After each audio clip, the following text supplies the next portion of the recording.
Welcome back to another episode of Net Talk. I'm Mitch. I'm Alex. I don't know why. Such a slow introduction. I think I was trying really hard not to stutter because I'm really tired. I overslept this morning, which is rare for me. I have bad insomnia sometimes. So, yeah, I was just like, don't stutter. And then I just, did the other thing. Sleep Anyways. in. Make the most out of the extra sleep in. I wasn't rushing you. Didn't sleep that well on the other day, on Saturday, because State League's back. We played round one. It was good fun. Yeah. We'll be talking about some of the outcomes, how some of the teams looked in the Victorian League. It was good. But before that, Slang and Shame. Are you going to go first or do you want me to go first? You can go first. All right. I'm going to start with Shame because it's at the front of my mind. Probably one of the reasons why I didn't sleep on Saturday, but I did sleep last night, so it's okay, guys. There was a small incident with our Premier 2 women's game that I was coaching, and this is not like it wasn't bad duty or anything. It just happened to be that the duty team made a very fatal error right at the end of the game where the scores were just suddenly flipped and they didn't say anything about it. So it was 23-21 our way. My server goes back and then suddenly I look up and it's 23-21 their way. And I was like, whoa, what's going on here? Yeah. I did the thing where I asked what's going on with the score, which I'm fully entitled to do, but I was told that I wasn't entitled to do that. And I was like, okay, well, this is wrong. And then a few other things happened that led me to believe that the score sheet was straight up just wrong. And I knew in my head, I was like, I really should protest this. Like, this is bad. And this could cost us the game here because we're 2 sets down. We had a very, very slow start.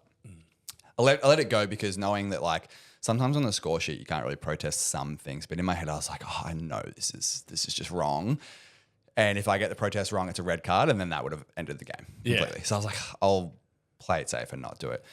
Lost the game, spoke to the ref delegate, and he was like, you should have protested. I was like, oh, damn it. Like, I should have protested. Protesting's always such a difficult thing because it's like, it just destroys the game flow and everything. And it's like, you don't know if you can even prove it on the sheet because if there's any mistakes and whatnot. And to credit that duty team too, they were quite stern with the coaching about like not to complain too much, which is good. I think a lot of coaches take it overboard. I try my best not to, and I thought I was quite calm, but they were being quite stern with me, which like credit to them. That's good. Like we need more of that.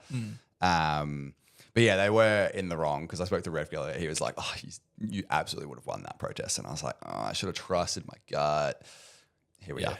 Oh, well, that's okay. Would it have won us the game? Maybe not. But I think 23-21 and then suddenly to be the other way around is pretty rough. Because you're like, you called a timeout because if you're on the back end, if you're on the other side of it. I really had to argue for it. And then I spoke to some of the other players in the other team and they were like, yeah, that was like, we didn't say anything because like it benefited us, but like that was pretty wild. And sometimes the score's like wrong and it's hard to track as a coach or as a player. You just like, because you can't really be like, no, I'm pretty sure you didn't give us a point there. And then someone will be like, oh no, we just pressed a button late. And it's like, I only remember it because I do this thing in my head where I call timeouts based on phases of the game. So like some coaches are like, if we lose 3 points in a row, I'm calling a timeout. But I'm not doing that when it's 20-all, you know? Yeah. So when I get past 20, I always look at the score and go, all right, I've got 2 points to play with here. If they get 1 point and they get a break point, I'm calling it straight away. So I looked up thinking like, we're 23-21. That's a good position to be in. Looked up again, suddenly we're 21-23. And I was like, oh, what's going on? Yeah. Anyways, that was my shame to myself. I should have just trusted my gut. And I've been doing it long enough to know that I should have just been like, I'm within my rights to protest here. Sorry. Yeah. My slay, though, is to one of my Premier 1 players whose first time coaching under 19s. I was there to help her out and they won.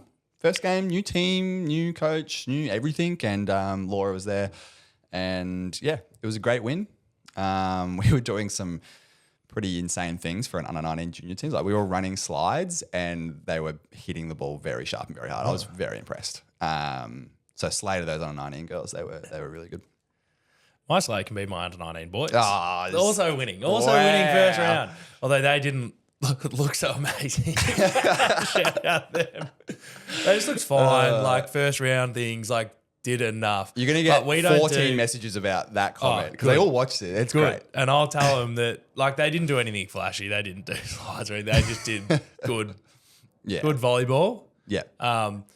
But I am actually thinking the league for the under-19 men's is looking a lot stronger this year as well because we watched we had to duty the game after us. And those teams both looked pretty good, but we don't have to worry about either of them for like another 10 rounds. Yeah. But the boys looked good, kept it pretty simple, allowed me to rotate through a lot of players because something that's difficult with the under-19s is, like I spoke to them about it, it's the first time for more than half the team being in a large squad. Like a lot of people come from their school volleyball where you're in a team of 8 or like, I mean, state team, I think you're 12 or. I think, no, they go with 10. Do they go 10? Well, last year they went with 10, yeah. So it's like you're never really in a team of 14. It's rare. Yeah. Like even in the the girls team, they got 9. Yeah. So it's like you might not have a big role, but you'll have a role and everyone got some time doing stuff that they need to work on at training, so they get to put it into games. But being in a comfortable position lets you rotate a little bit more through it. A little note on like Liam Sketcher saying, look professional. Don't think I looked professional. I looked grumpy in a couple of you really did. In a couple of the photos that one of their friends with the camera was taking. I'm just standing there with my hand on my chin. Oh, I'm going to put it on. There's going to be, if you're listening on Spotify or Apple, I would recommend this episode maybe to jump on YouTube because there's a few clips we're going to throw in. Well, I'm going to throw in. I haven't told you about it yet because I'm going to throw you under the bus. But my phone's not loading. Classic. There's a very grumpy photo of you. Yeah. Because I saw the message first and I was like, oh, did someone snap Alex being on the bench after you got subbed off in our game? I thought I was expecting. No, that would have been different. That would have been even. That would have been angry Alex. Yeah. No. That would have been depressed. That would have been rock bottom because that's my shame. Is for podcast content reasons, okay, and transparency reasons. Yeah, I can now be critical of anyone I want at State League because I on the weekend played the worst game of State League history probably. So if I hold myself to the standard of critiquing my own play, it means I'm fair game to critique others, right? Absolutely, sure. Yeah. I just had an absolute stinker. You really did. To open the game. Just didn't do anything. Didn't do anything positive. I just did a bunch of meh and then a couple negatives and then was just like. It wasn't atrocious though. Like it was like I think we all started a bit flat really. Yeah. But we can talk about that when we get to our matchup and our game. But I was benched for a good reason.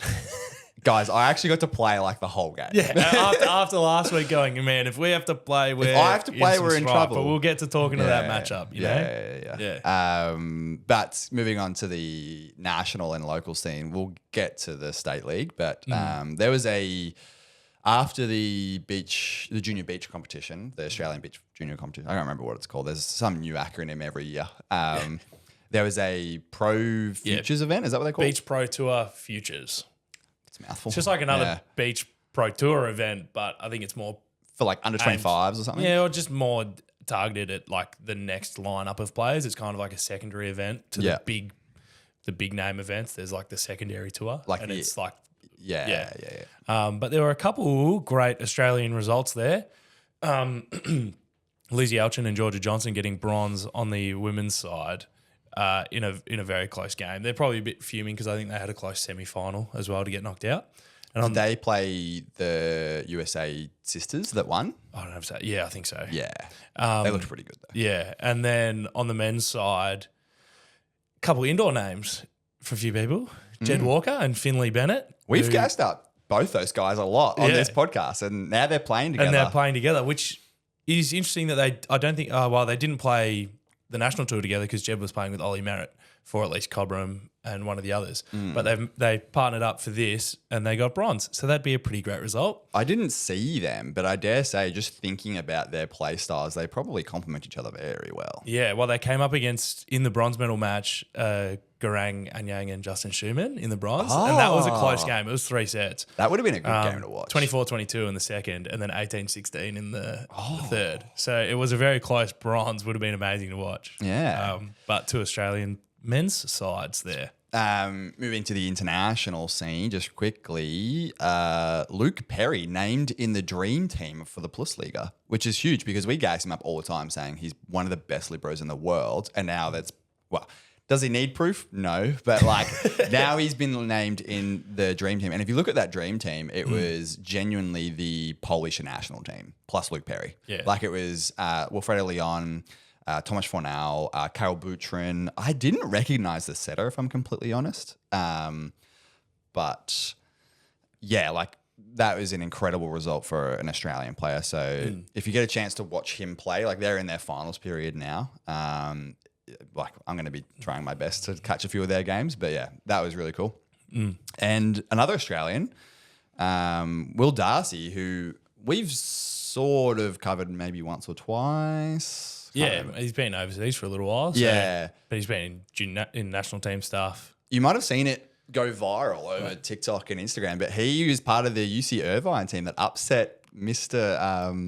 Noni Nikolov. Yeah, like what a huge upset. And he had a game too. We didn't have the stat line, but I just saw highlights and I was like, well, he had a game. Yeah. Did you see anything else? It's good to see. No, just saw highlights too. Yeah. Of just some big hits because he's playing right side and it happened like last night. Yeah. And then the second game happened last night because they do double headers. Yeah. And the only thing I saw was Nikolov just bury the ace to put the second match away for Long Beach's favour. Yeah. But good on William Darcy for playing in that high level and getting an upset on one of the most watched players right now. Yeah, because now that game would have some eyes on it. Even in stadium, you can start to see it and stuff and whatnot. And you start seeing Nikolov doing like podcasting clips as well. Yeah. And he's talking about how the benches are just crazy at college games as well. We got to start doing some of that over here, I think. It would just be a bit fun. Like in the second game, his walk-off celebration after his ace, and he's just sitting there doing like it was LeBron. Pretty epic. Yeah, it was pretty cool. Yeah, it's pretty funny. So, all right, getting into the main segment for today. The first thing I want to mention is, people like hearing about State League, which is good. It's like probably the thing we were most excited to cover, other than maybe VNL, because there's just more stats and resources and stuff for VNL, and it's accessible for everyone in Australia, not just Victorians. But Victorian State League is back, and we're excited. Had a lot of comments and messages sent to us, which was really good. The one thing I want to talk about before we get into the results is if you are at games and you see like storylines or epic clips or like whatever, just send them to Alex and I on Insta or what else do we have, Alex? YouTube. Like just comment on or the Discord if you want to go back and forth or like just whatever. DM us. Yeah. Because and like we'll do our best to cover everything we possibly can. But the thing that we realized on the weekend, and then I sort of saw it coming, is like it's going to be really hard for us to catch a lot of the premier matches because in the past, they were kind of spread out through the day at Dandenong, whereas now they're all at 12 and 2 at multiple stadiums. So it's really hard to watch. We can obviously do the results, but if you've got videos, and shout out to some people who we'll get to them in a bit, who sent me some videos, who I'll throw some clips up on the YouTube. And the other thing which we talked about, and this is going to be maybe a bit more difficult, but like for the clubs that can stat games, if you feel free to send them to us so we can do some more analytical breakdowns, because it's the one thing that I think we as a Premier League should try and push a little bit more towards if it's possible for some clubs. I know it won't be for everyone because some clubs are just smaller and have less volunteer help available, but it would be good. And you can see where it mimics higher level volleyball because you can see like team distribution and whatnot, and it's just interesting to be able to see players striving or whatnot, like what areas people are working well on. And Alex and I can tell you on live air exactly what you need to work on. No, we can give you personal feedback. No. Because this is like, Is that a good one? No, it's more just like there's things that we can eyeball test, but I like having factual data behind the things that we yap about. Yeah, moving into, we'll do the men's first. Yeah, a couple of the results. We can just talk about the back-to-back for Latrobe. We can talk about both their games because Phantoms must have looked good in Bendigo. Well, obviously, we weren't in Bendigo. Yeah, so didn't get to see this one. Yeah. I have spoken to some of the Latrobe boys. They actually felt reasonably happy with the game. I spoke through a different Latrobe boy that was in Dandenong, chose to be in Dandenong and watch some other games rather than drive out to Bendigo. Oh, really? Yeah, okay. But Latrobe got their first P1 set. That's a good takeaway. Against a pretty top Panthers will be side. a top team. Yeah, they'll be a top 8. Oh, well, they'll be probably top 4. Yeah, as we talked about, top 8 out of 11. Yeah. Just got to beat 3 teams. But yeah. So I heard that they were pretty good as well. Like they were happy. They had some close sets that went beyond 25, like 2-point margin, which means that they're siding out well. And we know inference most of those Phantom guys, and that's a good team. I think they're missing Sando this year, but they've still got Scott Johnson, who's a weapon. So to be close with Phantoms, having been the new team in Prems, and take a set is pretty good result, I would say. Yeah. Mazenod and VFARM, this went the distance. This was next to us while we were playing. Well, it wasn't supposed to be next to us while we were playing. It was supposed to be the game before, but that court was already a little bit delayed by midday. Yep. And the game that was on our court was a little bit quick. It was a little bit quick. We'll get to that one. But yeah, so VFARM ended up winning that one. Yeah, and I'm hearing VFARM still is waiting on a couple more international players. They've got 2 that didn't play, so they'll be looking strong. The rumor mill keeps going. They'll be looking strong. But Mazenod actually looks pretty good still there. Stick hitters are good. I think more youthful than normal, but they looked all right. Well, I mean, they went to 5 with VFARM. Yeah, they were getting heaps of really good defensive ups. Their Libros, the young guy, I forget his name, but he was actually looking pretty good. Yeah. Actually, I'm saying like he looked he is always pretty good. Again, like only so much we can really watch when I think, well, you're on the bench actually, so you could have watched a little bit. I was warming up. But yeah, this game looked like it was very close the entire time. And their game was, our game was probably a bit louder when we were next to them, when they bled into our game a bit. Yeah. But moving on, the Cobras versus Yarra. So as expected, Cobras they look really young. And we made the comment that they are pretty much half of like a junior under 21s Oz team that came to Warrnambool a couple of years back. Yeah. Except they all had growth spurts. They're all massive. Yeah. But I think once they figure it out, they'll be genuinely pretty scary. Yeah, I mean, I think the evidence was like you're coming up against one of the most experienced teams in Yarra. Yeah. I think ended up sitting there opposite. He didn't really play. I'm hearing rolled ankle. Maybe. Darcy Tate. Yeah, we're not too sure. Didn't get a chance to have a chat with him, but But like clearly used because they were on the game before us. We were dutying this game. Like they clearly were figuring stuff out over the first 2 sets. Youthful, working out how they're working, like working out their offense and probably decision making. Yeah. But their execution was there, like 95% of the time, which is good. They have the skill. And then it was like they had the chance to win the 3rd set. Yeah. And that is when like their lack of experience probably showed a little bit. Because Yarra just they were like 18-23 down, I think, and managed to come back. Yeah. And I think they got to like 28, 20. I was getting ready at the time. But there's still a couple of experienced guys on the Cobras team, but they're in positions where it's hard to be impactful. Like middle, I think. Well, they brought back a Libero who's had lot of play from Canada. Which would have been handy because we actually, Yarra serve quite well. Yeah. And when you're a young team, it's hard. You need someone that can take a bit more weight. Yeah. Yeah. Moving on to the Dandenong East side game, also went to 5. The men's had a lot of 5 setters. A lot of 5 setters for the round 1. A lot of drama. It's good. Any takeaways from this? Where was this? This was also at Dandenong. This was the same time as us. So, but they started midway through our game, I feel like. Yeah. And it looked like it was going point for point and long points across the court, looking over. Shout out the East Side players that came up to me and was like, why didn't we get 40 minutes dedicated to us? No one got 40 minutes. I was like, because they actually have had a bit of turnover, which we didn't really nail. They've kept their key positions though, which I think is good for a team. They've got the same lib, same setter. No, different setter. Same middle. Because Will Crawford is a dad now. Tom was still setting last year. True. Yeah, sure. So it is just like you still have your core guys, just a bit different on the sticks, which is good to see. Yeah. And these were point for point. But like I think each team, what I caught out of the corner of my eye was always seemed to be the end of the sets. And it just seemed like one team strung together like 3 points in a row right at the end of a set. And it just happened to be the different team each time. Yeah. So sorry we didn't get to look at that one.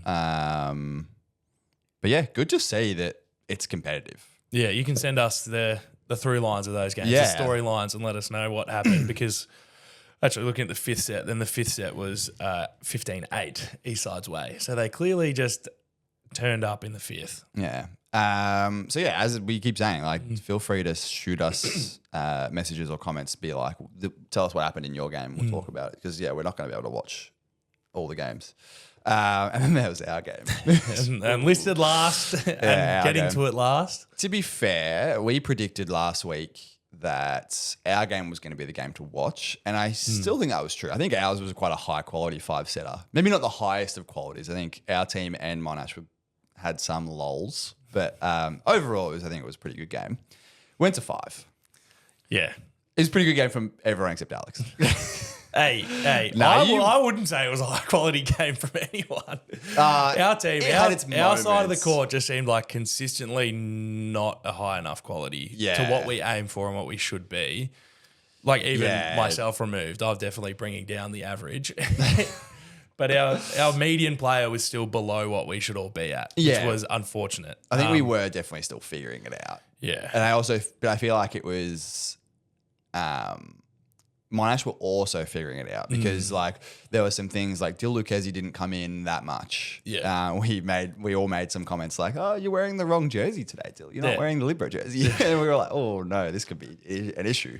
But he didn't come in that much. But when he did, it was like good for them. But they were playing with some different lineups and it was all very Well, it was interesting their strategy and their usage of him because he is still like load managing and getting back to playing. Yeah. And like when you're coming back, you can't play a 5-setter a whole way around. But so he was actually being used as a backcourt player because his defense from 6 is really good and his pipe presence is really good. Yeah. So when he was on, it was like, oh, we actually have to watch the pipe more. Because they weren't setting their middles that much. From a player that you're then watching come off the bench, so you're not really seeing them and warming up to their arm swing and their timings, which is a difficult thing. And that was what I think it was interesting. I haven't got to watch the full game yet. I've watched probably half of it. But either team, and this is going to be our show, and it's no secret that like when we can use our middles, we're pretty hard to stop. Noah and Jim are two genuinely terrifying middles to be up against, I'm sure. I'm happy they're in our team. Yeah. But when we can't use them, we maybe struggle sometimes. And I think it was the same with Monash. They don't use their middles as heavily as we do, but they use their pipe a bit more. And when Dill could get on the pipe, it was like activating the middle channel of the court. Yeah, and then suddenly when you add in, they've got Morley, who's a left-handed opposite, which means you've got to get way wider on the block than what you would for a righty. It causes some seam issues because you've got to stay and respect the pipe. That's probably like the biggest difference between us versus them and like the actual outcome was our blocking wasn't good. It was actively probably bad. And their blocking was great. Well, yeah, they blocked like they blocked stick hitters heaps. Yeah. But this is all huge. Probably because we weren't activating the middle of the court enough. Yeah. So like their middle hitters can just watch the balls a bit more and But it was it was a good game though. Like it was a good start to the season, I think. They got the win. Good on them. Yeah. it was a good game. We love playing them. Yeah, we'll see him again when we're both better. Yeah, all right. That's both the scary teams are better. That's probably the scary thing too. Like both teams probably wouldn't be anywhere near their peak yet. So like when we play them again, I think we play them mid to late season. Yeah, that'll be a genuine match. Not that this wasn't a genuine match, but that'll be an even more heated, probably another 5-setter. Over on the women's side, a lot more 3-doggings. Like a lot more, yeah. There was only one set that was one game that wasn't to 3, and it was a 4-setter, and it was actually the best game on display, I think. Again, I didn't get to watch it, but I got so many messages about this game. It was great. I got some videos I'll throw up as well, and it was the game we predicted, Dandenong and Monash. But we'll start at the top. I was like, oh, jumping straight to the afternoon game. I'm just teasing. We'll start at the top. Of the doubleheader of Latrobe Phantoms again in Bendigo as well. Good to have both those teams get to support each other, men's and the women's. But you said you heard someone played for the Phantoms. I heard Eliza Cully-Hines did play. Yeah. Again, I want to see some stat lines. I want to see how many times they said it. Just curious. I want to see how many service aces. True, if you're getting 6 aces in a row at AVL, surely you're getting the only thing 20. That would be the most terrifying thing, being the newest team in Prem 1s and going up against her serve. That would actually be terrifying. Yeah. I didn't hear much about this because we can't see stat lines, but you can draw some conclusions even just from score lines. Yeah. Right? That in the first match, there's a set that's like 25-12. Not to discredit Latrobe. The other sets are way closer, 25-23 and 25-22. But for you to run away with that, you have to be winning on serve. Yeah. So that is your block presence. Hillary Hannigan probably going to make that assumption. Probably and their Eliza middles as well. Lines On the server line. Yeah, you could assume that. Yeah. And then for their second matchup, they had a set that went 29-27, which can only happen if both teams are siding out. So you can see that they must figure something out on their serve reception and their side out to keep going point for point with each other. And credit for Latrobe having the doubleheader in Prem 1, first time in Prem 1, and not just getting, because we have seen it in the past, teams just get whacked and they have no solution or anything. But it sort of proves to us as other teams in the league and to them, like credit to them that they've obviously learned something every single set. Yeah. Like they've gotten better and better and better and better because the score lines get better for them. Yeah, they didn't win a set, but the fact that that's a win still. You're learning and you're getting more competitive and closer. It means that, when you come up against them again potentially or other teams that aren't quite as strong as Phantoms, you have learned enough lessons early on to change the result. You hear anything from the Yarra super team? I was there. I watched the first set. You watched the start of that? Yeah, I watched the first set. Lovely, because the next game was Yarra Maroondah. So the first thing I want to say is that Cobras look really good this year. So they've been quite a young team for many years. I was told that they had a golden age before I got to Melbourne, where they had a really experienced team. They were the team to beat. All those players retired, and then they were just sort of left with very, very, very young players.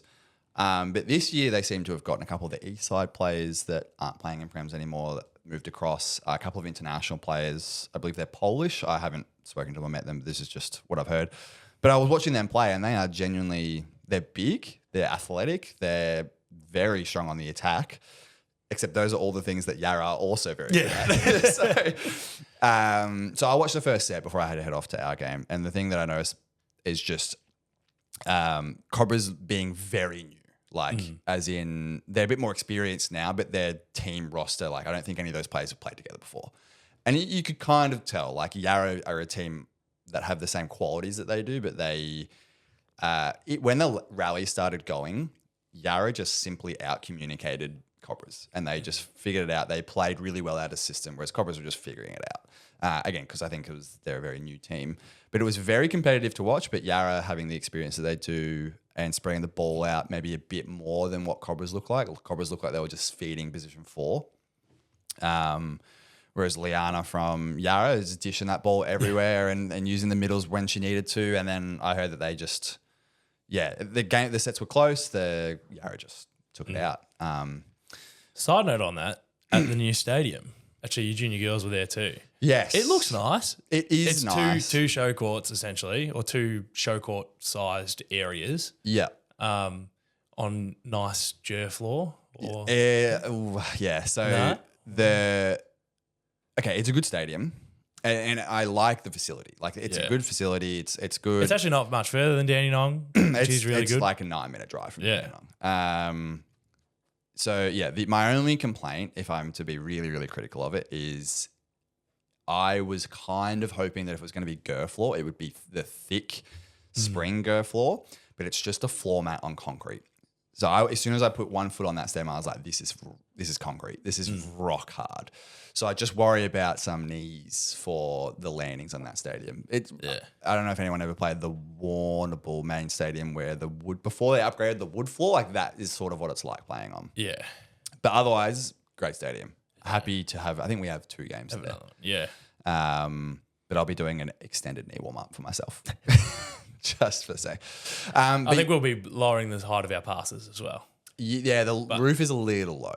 It's not silly low. Yeah. Like the joke I keep making with some people is there was a match we played in Tasmania a few years ago when the roof was lower than this roof here. Like, it was silly low. Yeah. Not quite that low. No. But yeah, Yarra Cobras, that was a really good match. Again, I only caught the first set, but I heard the rest of the game was pretty similar. But I'd be really watching out for that Cobras game. I think once Cobras team, I think once they figure it out, they'll be very scary, and I'm really annoying that we have to play them first. So, anyways, Heidelberg VIP. I caught the end of this match. VIP look better than they have in the past. Some more experience coming through there. Heidelberg missing some players, but they again showed their experience. They're a top 2 team, even without the players that they've got 2 of their main middles who are injured at the moment. Yeah. But Mary Dempster knowing and showing that she can distribute the court regardless of that, and they took it out. The VIP doing the same thing as Latrobe, sort of learning each time, and they're... the first 2 sets both went beyond 25. 26, 24, 27, 25. So, as I said, they seem to be... And to be doing that against a top 2 team is impressive. Yeah. Very, very impressive. But the match that we really want to talk about is Dandenong and Monash. So I got messages from lots of people about this. This was the game to watch. I even had some people say this is one of the best Premier matches they've seen in quite some time. Yeah. Even though it was only 4 sets. Yeah. So some big takeaways here is we sort of mentioned last week that Dandenong was going to be that really consistent sort of baseline level, and Monash were going to have to peak at the right times to win against them. Monash did exactly that at the right times. That's why they only went to 4. Dandenong played as consistently and peaked every now and again when they could. But shout out to Monash's libero Esther, who really apparently just got some ridiculous touches. And she also sent me some clips of some of those, so I'm going to throw them up as well, because there are some ridiculous ups that keeping Monash doing what they want to do, which is go and attack the crap out of the ball. Yeah. We spoke about Dandenong's defensive presence being Roshy. Pretty well known. It'll be incredible. Well documented. Yeah. So on your defensive side, on a more offensive-minded team, getting a positive up, being able to use your stick hitters. Yeah. You then just return a harder ball, and it doesn't matter how good you are at defense, you can't outlast it. Yeah. And then the other storyline here was this game was mostly Alyssa versus Janelle, which is an incredibly, probably 2 of the top pass hitters in the league, I would say. Yeah. And it was incredibly entertaining.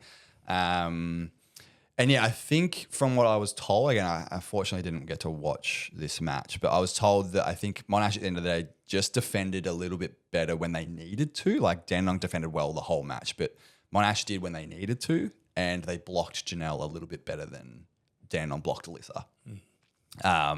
Which is rough for Janelle because Alyssa's a lot bigger than she is.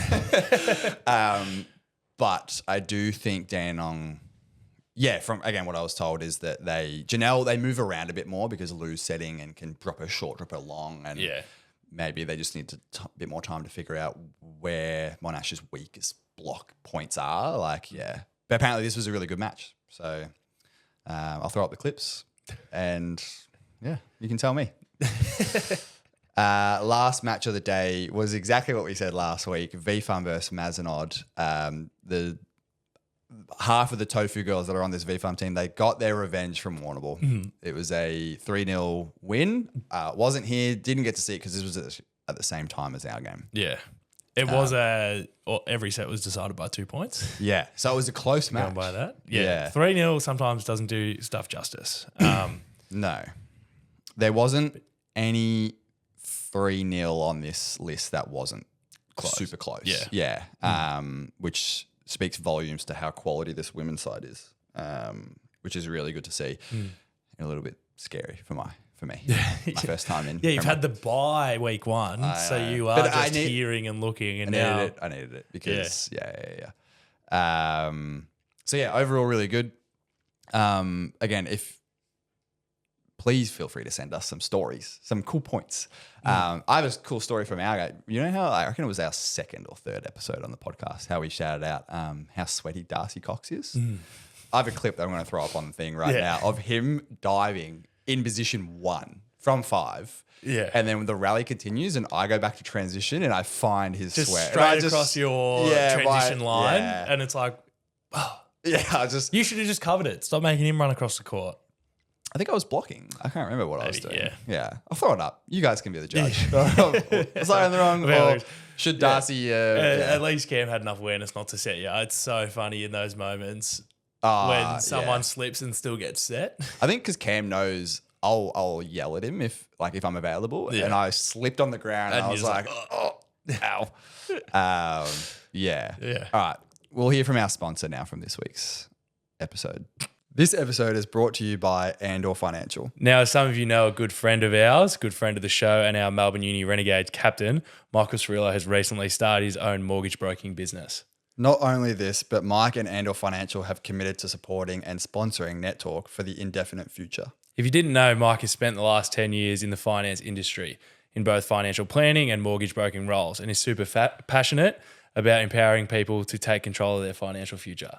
So you or if anyone you know is in need of a home loan or would like to review their current lending situation, reach out to Mike and Andor Financial. You can find out more information in the footnotes or description down below. Thank you again to Andor Financial for sponsoring Net Talk.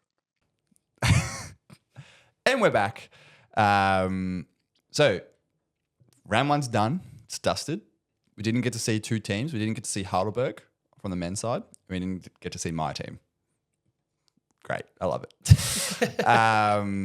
So we'll talk about round two this weekend. This is when you're listening on your drive to Dandenong or Bendigo or Empower or MAVSL. No one's in Bendigo this week, thank God. Oh, really? That's good, actually. I am... You're in Maroondah. You're in Maroondah. What? We're both in Maroondah, Alex. I didn't look at that. Yeah. Do you want to start us off with the women? The women's, our matches, Yarra Heidelberg starting us off at midday. I'm still liking the midday 2:30 time slots. No, it's good. We were quite critical last episode, but it's, I was critical.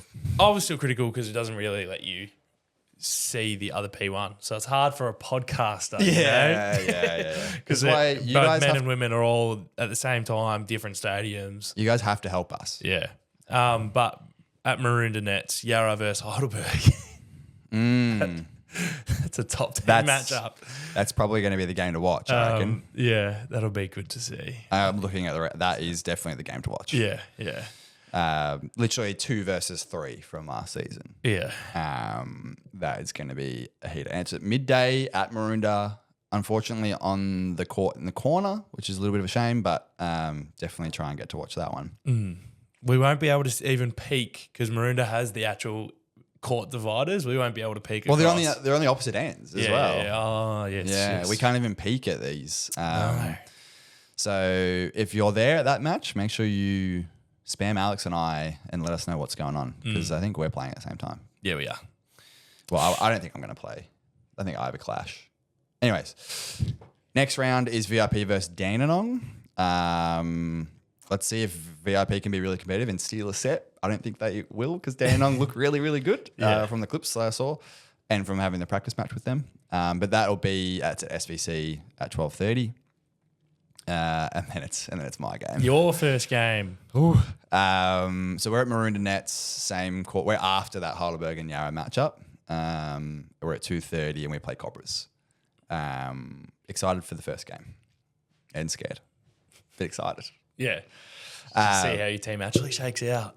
Yeah, it's always scary as a coach because like trainings are, if you've been doing it enough to know that like trainings is not actually really how you play with when you add those nerves and the pressure of state league, like it's... And you can only, I mean, you've had a lot of scrimmages with other teams, but you're mostly scrimmaging or training against yourselves. So you always cheat a little bit, you know how to block someone that you've trained against. Yeah. So it's like seeing how you actually stack up. So this is our adjusting to the game. True first test. I'm excited, but I'm also nervous because I am probably way too invested mentally. Maybe that's why I haven't been sleeping. Yeah. And then VFAM versus Latrobe. That'll be interesting. Again, I want to see Latrobe. I won't be able to watch this either. Just want to see how Latrobe bounces back from a week in Bendigo. And then Monash versus Mazenod at what is that? At 3. Yeah. Off the axis of the rest of the times. Yeah. Mazenod's got a nice court though too. Yeah, that's genuine go floor. So that'll be nice on the knees. It'll be good. So that'll be interesting because we know Mazenod are a really, really good serving team, probably one of the best serving teams.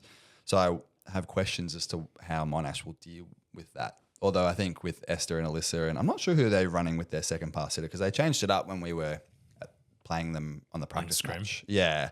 So I just am curious to know how that goes. Move on to the men. Men's side. We're the first listed game. Maroondah versus Renegades. 12:30 in Maroondah. Yeah. We'll string it together a bit better. We'll try and keep these youthful boys in their check. place for a little bit longer. Yeah. All right, before the finals start being Maroondah again for 6 years straight, like the good old days. They're not coming yet, so surely. Yeah. Let's keep them at bay just for as long as we can. Next match is Eastside Hawks and Heidelberg. Heidelberg's first game of the season. That's unlucky for you guys, Eastside. I think we know how that's going to go. I'm joking. I can't. Upset them. Anytime we say anything, all right, please prove us wrong. Because wrong. I would love Heidelberg to have a loss Against on their first game. on their ledger to have a loss, but I don't think it'll be happening in their first round where they're the most fresh. Yeah. Eastside, feel free to prove us wrong. They've been playing. Heidelberg's been playing 100 off-season tournaments, so yeah, they're in. Good form as always. It's only April by the time you guys are listening to this, but they've actually probably clocked about 100 matches this year. Yeah. Who's next, Al? Monash versus Mazenod. All right. That'll be good.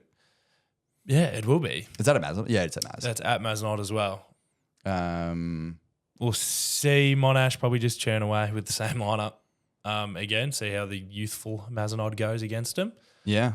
I don't know any notes pre-game for that. No, I wonder how much Dill will play based on load. Yeah. Will he play a bit more, a bit less? Mazenod will probably be focusing a lot on their blocking presence at the sticks over the next week of training. They're certainly going to have to. Yeah. Well, if they were watching our game, which I think some of them were there, blocking is going to be crucial against Monash this year. Yarra versus Dandenong. Dandenong taking VFAM to 5. VFAM? Yes. To 5 is, so it means that I don't know who they're running with because we didn't get to see, but they'll probably be a bit harder than Cobra's previous week. So Yarra will have to pick up their game a bit. Well, they won in 3, but you know what I mean. It was actually Eastside, sorry. Dandenong played Eastside. Same story there though. Yeah. Going to 5 means that they're going to be really competitive. So there's not going to be, which is good, there's not going to be any games where you can really switch off. Like some top teams in the past have been caught out like doing this, but I don't think you're going to get away with that this year. I switched off round 1. I know, I was there. And last game, VFAM Latrobe. Dandenong. Yeah, same question here. How many lessons did Latrobe learn going to Bendigo and playing probably one of the top teams, like top 4 team, and then how do they match up against VFAM? Did get a comment saying that you said VFAM are still waiting on a couple of guys. The rumor is that these guys have played very high level back in Hong Kong. So we have a teammate on our team who was also very high level at Hong Kong, and we know exactly how good he is. So we're a little bit worried, maybe not the word. We're interested to see what those additions look like for that team. But yeah, that's at 2:30 at SPC. So no one's at Bendigo. Phantoms have the bye. We're stretched across 3 stadiums this week, but looking good. That's fun. The 3 stadiums still bothers me, but I get it. There's so much volleyball going on. We understand. You have to spread it. Yeah. What are your takeaways from round 1? Watch some of the P2 guys too. Yeah, we got told we got to watch. We will try. We'll try. When VV starts paying us to cover the league, and some people from VV listen to this, so like when our Renegades P2 players stop going to 5 sets after being up 2-0, I'll stay longer. I left in the middle of their 3rd set. Yeah, and they'll be right. And then I'm hearing that you guys went to 5 anyway, so. And everyone can keep us accountable. When you guys stop doing that, we'll cover P2. Someone let us know when you guys win in 3. Yeah. But no, when we get time. Like this took, what are we at now? Like 42 minutes. Like, unless you guys want 4-hour podcasts, because there's more teams in P2, there's more games, there's more everything. We'll get one person on from every team. To talk about their game. We'll actually just have like a rotating door. Yeah. My biggest takeaway is just both leagues look really strong. Yeah. Even though every men's match except for like 2 went to 5. Yeah. All the women's games, even though there was a few more A couple threes, they were all very, very close score lines. So it's looking very close, which is good. That's what you want to see in a league, because there has been some criticisms over the last few years that can be a bit top heavy. Yeah. We'll see how teams differentiate over the season. It may as the ladder starts spreading out a little bit. Like we even joke, we lost to Monash in 5. Yeah. But you just look at the ladder and they're 5th, we're 6th. It is just... Yeah, so it's also very early to say things like that, what I just said, but I said it anyways. Again, please feel free to shoot us a message on anything and just be like, hey, this happened at our game, chit chat about it. And we're like, absolutely, say less. And just send us footage too. Thanks again to Esther, who had an amazing game against Dandenong and sent me a bunch of footage that I'll throw up at some stage. Yeah, don't ever send us footage if it's bad, No one will ever see our game. No one's ever seeing our game. I'm going to add a very, very late shame to the podcast when Alex got an out-of-system ball and threw it over the net and got called for a double. Hey, it happens. And I'm throwing that footage. I'm not rewatching that game. What do you mean? There's nothing, there's nothing for you to rewatch, Alex. I had the reason why I don't carpool anymore. I had my sad drive home. Oh, really? Shout out last episode when we talked about the drive home. Sat in the stadium for an extra hour, watched some other volleyball, and then went and sat in the car. I can give a late slay to Kate, my partner, who I carpool with every week because she has to. Yeah, but slay to her for listening to me absolutely vent over losing our game and then that refereeing thing the processing thing I brought up at the start of the episode. Yeah. I reckon I went on for 30 minutes. But then we got hot pot and I felt really good about it afterwards. So it's okay. All right, guys. Thanks for listening to Alex and I yap about round 1. I hope you're all excited for round 2. I'm pretty excited. And for the season. Promising. Just round 2. Yeah. I'm retiring at round 3 if I keep going at the pace I'm going at. So, well, I don't remember the last time I played that much. I'm so sore. I couldn't sleep on my right side. My shoulder was very... Anyways. All right. You can find us on Instagram, YouTube, TikTok, Discord, and Spotify. So send us a message on any of those platforms about your games, sets, storylines, whatever it may be, and we'll talk about them. We are going to try to cover some other states as well. Yeah, if you're an interstate listener, let us know. We will be trying to cover some other states. Probably not every round. It's a bit much. Let us know if Finley Bennett comes back to the SAVL and hits 100 walls. Yeah. And we'll try and cover some little things from other players of note in matches. Thanks for joining us today. We will see you all at round 2 if you're at Maroondah. No one will be there.